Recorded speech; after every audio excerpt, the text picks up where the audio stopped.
Friends, welcome to my channel Roja Kiran 2020. మేము షిరిడి వచ్చినప్పుడు ఈ భక్త నివాస్ దగ్గర అయితే దిగాము. మేము ముందుగా అయితే టికెట్స్ అయితే ఆన్లైన్లో బుక్ చేసుకోలేదు. ఇంక ఇక్కడ దిగిన తర్వాత లోపలికి వెళ్ళి అయితే అడగాలి. ఆన్లైన్ టికెట్స్ ఆన్లైన్ కదా, ఆఫ్లైన్ టికెట్స్ ఏవైనా అవైలబుల్ ఉన్నాయా, రూమ్స్ ఫ్రీగా ఉన్నాయా లేదా అని అయితే కనుక్కోవాలి. ప్లస్ ఇలాగే దీనికి ఏది భక్త నివాస్కి ఆపోజిట్లోనే పార్క్ అయితే ఉంది. చాలా పెద్ద పార్క్ ఉన్నది. ఇక స్టే చేసిన వాళ్ళకి చక్కగా పిల్లల్ని తీసుకొని వెళ్ళి ఆడించడానికి అయితే చాలా కన్వీనియంట్గా ఉన్నది. వాకింగ్ ఏరియా కూడా చాలా ఎక్కువగా ఉన్నది. ఇప్పుడు ఇంకా ఈ భక్త నివాస్ లోపలికి వెళ్దాం. టికెట్స్ ఏమైనా అవైలబుల్ టికెట్స్ అంటే రూమ్స్ ఏమైనా అవైలబుల్ ఉన్నాయేమో కనుక్కోవడానికి. ఇదైతే ద్వారావతి భక్త నివాస్కి ఎంట్రన్స్. ఇప్పుడు లోపలికి వెళ్ళిన వెంటనే రిసెప్షన్ అయితే ఉంటుంది. ఆ రిసెప్షన్లో కనుక్కోవాలన్నమాట ఏమైనా రూమ్స్ అవి అవైలబిలిటీ ఉన్నాయా అని చెప్పి. ఇంకా వాళ్ళైతే ఒకవేళ అవైలబుల్ ఉంటే కనుక మనకు ఒక ఫామ్ ఇస్తారు. ఆ ఫామ్ని అయితే ఫిల్ చేయాలి. ఇదైతే 5 floors ఉన్నది. చాలా రూమ్స్ ఉంటాయి వీటిల్లోని. మాకైతే 2nd floorలో అయితే రూమ్ ఇచ్చారు. ఫామ్ కూడా మనకి ఏసీ కావాలా నాన్ ఏసీ కావాలనేది మనం అక్కడ చెప్పాలన్నమాట. ఏసీ అయితే 1000 రూపీస్, నాన్ ఏసీ అయితే 500 రూపీస్ తీసుకుంటున్నారు రూమ్కి వచ్చి. ఇంకెక్కడ మేము ఫామ్ ఫిల్లింగ్ అయితే చేస్తున్నాము. ఆధార్ అయితే కంపల్సరీ తీసుకువెళ్ళాలి. ఇది రూము అదే ఎంట్రన్స్లోని వెయిటింగ్ హాల్ అన్నమాట. ఇది భక్త నివాస్లోని వెయిటింగ్ హాల్ ఇదంతాను.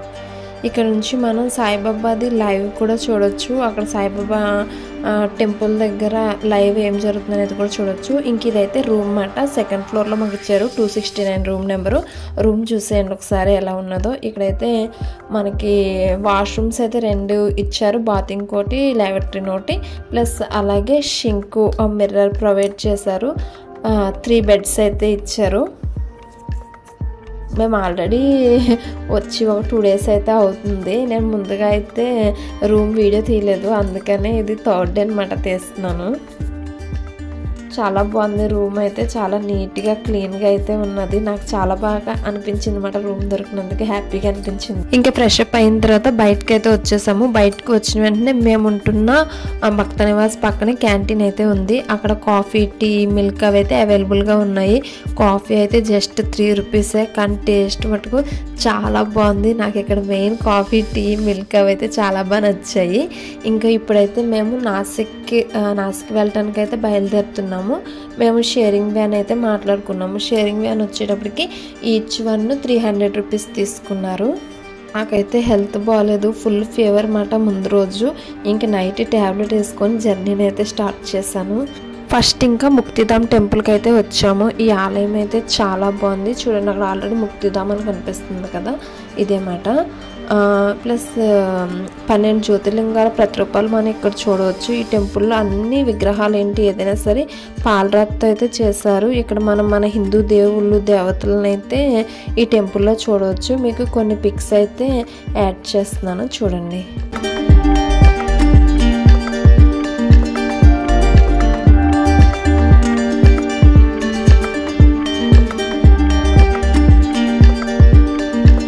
మా దర్శనం కంప్లీట్ అయిపోయాక ఇప్పుడు ఇంక బయటకు అయితే వచ్చేసాము. ఇంకా టెంపుల్ మొత్తం పడేటట్టు వీడియో ఆర్ ఫోటో తీయడానికి అయితే ట్రై చేస్తున్నాను. ఇంక మా హస్బెండ్ అంటున్నారు అనమాట, ఇంకా ముందుకు నడు, అప్పుడు బాగా టెంపుల్ బ్యాక్ సైడ్ మొత్తం బాగా కనిపిస్తుంది అని చెప్తున్నారు. నేను ట్రై చేస్తున్నాను, కానీ వెలుతురు పడిపోతుంది. వెలుతురు పడిపోవడం వల్ల టెంపుల్ యొక్క ఆర్కిటెక్చర్ అనేది సరిగ్గా కనిపించడం లేదు. ఇప్పుడు ఇంకా నెక్స్ట్ టెంపుల్ అయితే చూడటానికి వెళ్తున్నాము. ఈ టెంపుల్ నేమ్ వచ్చేటప్పటికి శ్రీ లక్ష్మణ్జీ మందిరం. ఈ టెంపుల్ అయితే చాలా మంచి ఆలయం. నాసిక్లో ఇదొకటి. ఈ టెంపుల్ యొక్క ప్రత్యేకత ఏంటంటే, రాముడు సోదరుడైన లక్ష్మణుడు రాక్షసి అయిన శూర్పణఖ ముక్కును కోసిన ప్రాంతం అన్నమాట ఇది. ఇది వచ్చేటప్పటికి టెంపుల్ ఎంట్రన్స్. ఇప్పుడు ఇంకా టెంపుల్ లోపలికి అయితే వెళ్తున్నాము. ఇక్కడ లక్ష్మణుని మనం కూర్చుని భంగిమలో చూడవచ్చు. అలాగే లక్ష్మణునితో పాటు రాముణ్ణి, హనుమంతుడిని, వినాయకుడిని కూడా మనం ఈ టెంపుల్లో అయితే చూడొచ్చు. ఇదిగోండి, ఇప్పుడు చూస్తున్నారు కదా, ఇక్కడే లక్ష్మణుడు శూర్పణఖ ముక్కును కోసిన ప్రదేశం అన్నమాట. ఇవి ఏంటంటే పిక్చరైజేషన్లో చూపించారు ఇక్కడ. విగ్రహాల రూపంలో అయితే ఉన్నాయి ఇవి. ఇప్పుడు ఇంకా హనుమాన్ అయితే దర్శించుకుందాము. లక్ష్మణ్జీ మందిరంకి ఆపోజిట్లోనే హనుమాన్ అయితే ఉన్నారు. ఇక్కడ లక్ష్మణ్జీ నాగశేష్ అవతారం అన్నమాట. ఈ అవతారంలో అయితే లక్ష్మణుడు ఉన్నారు ఇక్కడ. ఈ టెంపుల్ మొత్తం రామాయణంతో ముడిపడి ఉంటుంది. అలాగే ఈ టెంపుల్ చుట్టూరు రామాయణంకి సంబంధించిన 3D పిక్చర్స్ రూపంలో, వాల్ పెయింట్స్ రూపంలో అయితే మనం ఇక్కడ చూడవచ్చు.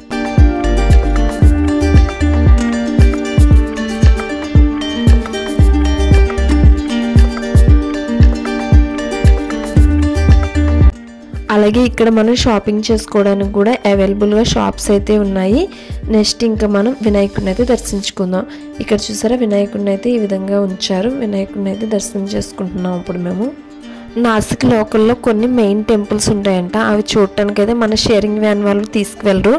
వాళ్ళు మనల్ని ఒక పాయింట్ దగ్గర ఆపేస్తారు. అక్కడ నుంచి మనం సపరేట్గా ఆటో మాట్లాడుకొని వెళ్ళాలని చెప్పారు. ఇంక మేమైతే ఆటో మాట్లాడుకున్నాము. పర్ హెడ్ వచ్చేటప్పటికి 100 రూపీస్ అయితే తీసుకుంటున్నారు. వాళ్ళే మళ్ళీ మనం ఏ పాయింట్ దగ్గర అయితే ఎక్కామో ఆ పాయింట్కి వచ్చి వాళ్ళే దింపేస్తారు ఆటో వాళ్ళే. ఈ ప్లేస్ వచ్చేటప్పటికి పంచవటి. నాకు ఇంకా ఎంట్రన్స్లోనే శివుని టెంపుల్ అయితే కనిపించింది. ఇంకా పంచవటి చూడటానికి అయితే వెళ్తున్నాము. ఇక్కడ సీతాదేవి గృహ కూడా ఉన్నదంట. ఇక్కడ చూసారా వృక్షాలు ఉన్నాయి. ఇవి 5 వృక్షాలు కలిసిన ప్లేస్ మాట. దీన్నే పంచవటి అని అంటారు. ఇంక ఇక్కడ ఉన్న చెట్ల మీద నెంబర్స్ ఉన్నాయన్నమాట. 1 2 3 4 5 అని చెప్పి. ఇంకా ఇప్పుడు మేము సీతాగృహ చూడటానికి అయితే లోపలికి వెళ్తున్నాము. ఇంకా టెంపుల్ బయట అయితే బిర్యానీ స్మెల్ చాలా బాగా వస్తుంది. ఏంటి బిర్యానీ స్మెల్ వస్తుందని చూస్తుంటే అక్కడ మసాలా సామాను అయితే అమ్ముతున్నారు. ఇది సీతాగుహ ఎంట్రన్స్ మాట. ఇది లోపలికి వెళ్ళడానికి మనం నిలబడి వెళ్ళడానికి అవ్వదు, వంగి కానీ కూర్చొని కానీ వెళ్ళవలసి ఉంటుంది. ఈ గృహలో ఏం చూడొచ్చు అంటే మనం రాముడు సీత లక్ష్మణుడి విగ్రహాలు, అలాగే సీత పూజించిన శివలింగాన్ని అయితే చూడవచ్చు. రాముడు వనవాసంలో ఉన్నప్పుడు రాముడు సీత లక్ష్మణుడు ఈ గృహలో అయితే ఉండేవారంట. ఇప్పుడు మీరు చూస్తున్నారు కదా, ఇది పంచవటి మాట. 5 వృక్షాలు కలిగి అంటే ఒకే దగ్గర ఈ 5 వృక్షాలు కలిగిన ప్లేస్నే పంచవటి అంటారు. ఈ చెట్లన్నీ కూడా మర్రి చెట్లే. పూర్వకాలంలో ఋషులు అలాంటి వాళ్ళు ఉన్నప్పుడు వాళ్ళకి ఏంటంటే ఈ చెట్లు నివాసంగా ఉండటానికి ఉండేదంట. అలాగే రాముడు సీత లక్ష్మణుడు వనవాస సమయంలో కూడా నివాసంగా ఉండటానికి ఈ చెట్లు అయితే చాలా ఉపయోగపడినాయి అంట. ఇంకా టెంపుల్ బయటకు వచ్చేసాక ఇంకా నాకైతే ఫుల్గా టైర్డ్ అయిపోయాను. ఆల్రెడీ ఫీవర్తో ఉన్నాను. ట్యాబ్లెట్ అయితే వేసుకొని బయలుదేరాను. కానీ హెల్త్ అయితే నా అధీనంలో లేదు నిజంగా చెప్పాలంటే. కానీ అన్నీ చూడాలి అని అయితే ఉన్నది. ఇంక ఇక్కడ రీఫ్రెష్మెంట్ అవ్వడానికి కోసం కొంచెం కోకోనట్ వాటర్ అయితే తాగుతున్నాను. అలాగే ఇక్కడ హ్యాండ్ బ్యాగ్స్ అవన్నీ చూడండి. అన్ని హ్యాండ్ బ్యాగ్స్ అన్ని 50 రూపీస్ 100 రూపీస్ ఆ రేట్లోనే ఉన్నాయి. ఇప్పుడు ఇంకా కాలారాం మందిర్కి అయితే వెళ్తున్నాము. ఇది సీతాగృహ టెంపుల్కి దగ్గరలోనే ఉంటుంది. ఈ కాలారాం మందిర్ అనేది నాసిక్లోని పంచవటి ప్రాంతంలో అయితే ఉన్నది. కాలారాం మందిర్ అని పేరు ఎందుకు వచ్చిందంటే ఇక్కడ రాముడిని నల్లటి రాతితో చెక్కబడినవి ఉంటాయి. అలాగే రాముడు సీత లక్ష్మణుని కూడా నల్లటి రాళ్ళ మీద చెక్కినవన్నమాట. అందువల్ల ఇక్కడ రాముడిని కాలారాం అని పిలుస్తారన్నమాట. అంటే మనం రాముడిని నల్లని విగ్రహ రూపంలో అయితే చూడవచ్చు ఈ టెంపుల్లోని. మేము వెళ్ళిన రోజు అయితే టెంపుల్ కొంచెం రష్గానే ఉన్నది. మాకు దర్శనం చేసుకొని రావడానికి అయితే ఒక 40 మినిట్స్ అయితే టైం పట్టింది. ఇది చూసారా టెంపుల్ లోపల భాగం అన్నమాట. అసలు ఆ టెంపుల్ ఆర్కిటెక్చర్ అయితే చాలా బాగుంది. అలాగే ఇక్కడ ఫోన్స్ కూడా అలౌ చేస్తున్నారు అండ్ ఫొటోస్ వీడియోస్ అవి తీసుకోవడానికి అయితే. మాకైతే దేవుని దర్శనం బాగా అయింది. ఇంకా టెంపుల్ బయటకు వచ్చేసాక పల్లకి సేవలు అంటే అయితే కనిపించింది. ఇంకా అక్కడ మేము దండం పెట్టుకొని ఇంకా బయట టెంపుల్ వ్యూ అంతా వీడియో అయితే తీస్తున్నాను. అసలు టెంపుల్ అయితే చాలా బాగుంది. ఆర్కిటెక్చర్ కానీ అసలు నాకైతే చాలా బాగా నచ్చింది. ఇంకా అక్కడే మేము కొన్ని పిక్స్ అయితే దిగాము. ఇంకా టెంపుల్ బయట అయితే ఈ విధంగా ఉంటుంది. మొత్తం స్పేస్ అయితే చాలా ఉంది. ఎక్కువ మంది జనం వచ్చినా సరే ఎటువంటి ప్రాబ్లమ్స్ లేకుండా దర్శనం చేసుకోవడానికి అయితే వీలుగా ఈ టెంపుల్ అయితే ఉంది. అలాగే ఇక్కడ మనం గణేశుని కూడా దర్శించుకోవచ్చు ఈ టెంపుల్లోనే. ఇప్పుడు ఇంకా త్రివేణి సంగమం చూడటానికి అయితే వెళ్తున్నాము. త్రివేణి సంగమం పేరులోనే ఉన్నది. 3 నదులు కలిసిన ప్రదేశాన్ని త్రివేణి సంగమం అంటారు. ఇక్కడ ప్రతి 12 సంవత్సరాలకు ఒకసారి అయితే కుంభమేళా జరుగుతుంది. అలాగే ఇక్కడ 3 నదులు ఏవి కలుస్తాయంటే గోదావరి, వరుణి మరియు తరణిలతో కలిసే ప్రదేశం అన్నమాట ఇది. అలాగే గోదావరి మటుకు త్రయంబకం వద్ద మరియు మిగిలిన 2 అంటే వరుణి మరియు తరుణి అయితే నాసిక్లోనే ఉద్భవించాయి. ఈ 3 నదుల కలయికే నాసిక్లోని త్రివేణి సంగమం. ఇప్పుడు ఇంకా మేము దండం పెట్టుకొని ఆ వాటర్ని అయితే మేము చల్లుకుంటున్నాము. కుంభమేళా టైంకి మేము వెళ్ళగలమో వెళ్ళలేమో తెలియదు. అప్పుడు సిచ్యువేషన్స్ ఎలా ఉంటాయో కూడా తెలియదు. ఇంకా ఇప్పుడు మాకు అవకాశం వచ్చింది కాబట్టి ఈ టైంలో ఇంకా ఇప్పుడైతే ఇంకా వాటర్ని తీసుకొని చల్లుకొని ఇంకా నమస్కారం అయితే పెట్టుకుంటున్నాము. నాకు ఇక్కడ ఈ నందిని చూసిన వెంటనే భలే అనిపించింది. నంది నోట్లోంచి వాటర్ వస్తున్నట్టయితే ఉన్నది ఇక్కడ. ఇంకా నేను అక్కడ అది తీర్థంగా భావించాను. మరి తాగొచ్చో తాగకూడదో నాకు తెలియదు. అక్కడ మా ఆయన అయితే అడుగుతున్నాను తాగొచ్చా అని చెప్పి. ఏదైతే అది అయిందని చెప్పి తాగేశాను, తీర్థంలా ఫీల్ అయితే. ఇంకా ఆ నది ఒడ్డున శివుని టెంపుల్ అయితే ఉంది. ఇంకా శివుని అయితే దర్శించుకున్నాము. నిజం చెప్పాలంటే నాకు అక్కడ అసలు ఏమీ నచ్చలేదు అంటే ఏవో ఇవి పుణ్యస్థలాలు అని అంటారు కానీ అసలు వాటర్ అయితే చాలా డర్టీగా ఉన్నది. అసలు బాబాయ్ అందులోనే స్నానాలు చేస్తున్నారు, అక్కడే బట్టలు ఉతికేస్తున్నారు. అసలు నాకు చాలా గలీజ్గా అనిపించింది అనమాట ఆ ప్లేస్ అంతాను. అలాగే అక్కడ బోట్ రైడింగ్ కూడా ఉన్నది. ఆ మురికి నీళ్ళలోనే బోట్ రైడింగ్ కూడా చేసేస్తున్నారు. అసలు అక్కడ క్లీనింగ్ కానీ ఏమీ లేదన్నమాట. ఏదో పుణ్యస్థలము వెళ్ళాము చూసాము అన్న ఇది తప్ప. ఇక్కడ ఏంటంటే 3 నదులు ఒకే ప్లేస్లో ఉంటాయి, కానీ 3 నదులు కలిసి ఒక నది కింద అయితే కనిపించదు, విడివిడి నదుల కింద అయితే కనిపిస్తాయి. ఇప్పుడు ఇంకా కపిలేశ్వర దేవస్థానం టెంపుల్కి అయితే వెళ్తున్నాము. ఈ టెంపుల్లో అయితే శివుడు ఉంటారు. అన్ని టెంపుల్లో కాకుండా ఈ టెంపుల్లో అయితే శివుడికి రక్షకుడుగా నంది విగ్రహం అయితే ఉండదు ఈ టెంపుల్లోని. ఇంకా అలాగే టెంపుల్ బయట అయితే ఇలాగా శివలింగానికి అయితే అభిషేకాలు అవి అయితే చేస్తున్నారు శివునికి. అలాగే ఇక్కడ గోముఖం నుంచి అయితే శివునికి అభిషేకం చేసిన వాటర్ అవి అయితే ఆ గోముఖం నుంచి అయితే వస్తున్నాయి. పంచవటిలోని మనం టెంపుల్స్ అన్నీ చూసేసాక ఆల్రెడీ షేరింగ్ వేన్ మాట్లాడుకున్నాం అన్నాం కదా, వాళ్ళే ఈ త్రయంబకేశ్వర టెంపుల్కి అయితే తీసుకెళ్తారు.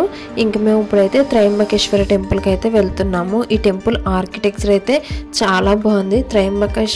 త్రయంబకేశ్వరం అంటేనే మనకు ముందుగా గుర్తుకొచ్చేది గోదావరి జన్మస్థలం, గోదావరి పుట్టిన ప్లేసే ఈ త్రయంబకేశ్వరం అన్నమాట. ఈ త్రయంబకేశ్వరంలో ఎవరు ఉంటారంటే శివుడు ఉంటారు. ఇక్కడ మనం శివుడిని దర్శించుకోవచ్చు. ఇప్పుడు దర్శనానికి అయితే మేము లైన్లో వెళ్తున్నాము. మనం లైన్లో ఉన్నప్పుడే లైవ్ అనేది అయితే కనిపిస్తుంది మనకి. అక్కడ దేవునికి అభిషేకాలు ఎలా జరుగుతున్నాయి ఏంటి అనేది మనం ఈ లైవ్లో చూడవచ్చు. అలాగే ఇక్కడ ఏంటంటే 12 లింగాలు ఉంటాయి కదా, 12 లింగాల్లోని ఒక లింగాన్ని మనం ఇక్కడ త్రయంబకేశ్వరంలో అయితే చూడవచ్చు. ఇంకో 10 మినిట్స్లో దేవుడి దర్శనం కంప్లీట్ అయిపోతుంది అనే లోపు నాకు ఇంకా కళ్ళు తిరగడం స్టార్ట్ అయిపోయినాయి. ఇంకా అలాగే నెమ్మదిగా ఇంక వెళ్ళి దేవుడి దర్శనం అయితే చేసుకున్నాను.